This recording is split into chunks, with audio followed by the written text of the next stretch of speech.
പ്രിയമുള്ള സഹോദരങ്ങളെ, പ്രഭാതവന്ദനം. ഇന്ന് വൈദികരുടെ മധ്യസ്ഥനായ മരിയ വിയാനിയെ ഓർക്കുന്ന ദിവസമാണ്. ഇന്നത്തെ സുവിശേഷം വളരെ മനോഹരമാണ്.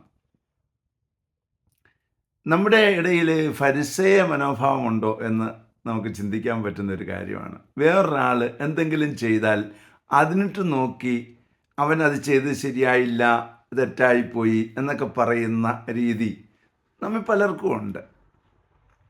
എന്നാൽ നമ്മൾ ചിന്തിക്കേണ്ടത് എന്താണെന്ന് ചോദിച്ചാൽ, നമ്മൾ കഴിയാവുന്നതും കള പറിക്കേണ്ടത് നമ്മുടെ ഉള്ളിലുള്ളതാണ്. നമ്മുടെ ഉള്ളിലുള്ള കള പറിക്കാതെ നമ്മൾ മറ്റുള്ളവരുടെ കള പറിച്ചുകൊണ്ട് നടന്നാൽ നമ്മളെപ്പോഴും അശുദ്ധരാകുകയുള്ളൂ.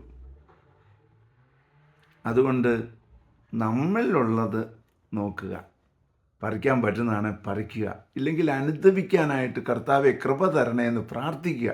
പൊട്ടിപ്പോവുക എന്ന് ഓർക്കുക. പറിക്കുന്നതെല്ലാം പൊട്ടിപ്പോവുക, വീണ്ടും വീണ്ടും തളുത്ത് വരിക. അതുകൊണ്ട് ശരിക്കും ഒരു അനുതാപം തരണേ എന്ന് പറയുക.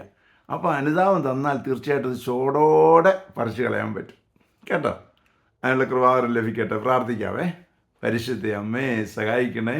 വിശുദ്ധ യോസേപ്പ് പിതാവേ ഞങ്ങൾക്ക് വേണ്ടി പ്രാർത്ഥിക്കണേ. പരിശുദ്ധാത്മാവേ എഴുന്നള്ളി വരണേ. പരിശുദ്ധ പരമ ദിവ്യകാരണത്തിന് എന്നേരവും ആരാധനയും സ്തുതിയും പുകഴ്ചയും ഉണ്ടായിരിക്കട്ടെ. ആമേൻ. നമ്മുടെ കർത്താവായ യേശുക്രിസ്തുവിന്റെ കൃപയും പിതാവായ ദൈവത്തിന്റെ സ്നേഹവും പരിശുദ്ധാത്മാവിന്റെ സംസർഗവും സഹവാസവും സ്നേഹവും ശക്തിയും കൃപയും എല്ലാ അനുഗ്രഹങ്ങളും സമൃദ്ധമായി നിങ്ങൾ ഏവരോടും കൂടെ ഉണ്ടായിരിക്കട്ടെ, ഇപ്പോഴും എപ്പോഴും എന്നേക്കും. ആമേൻ.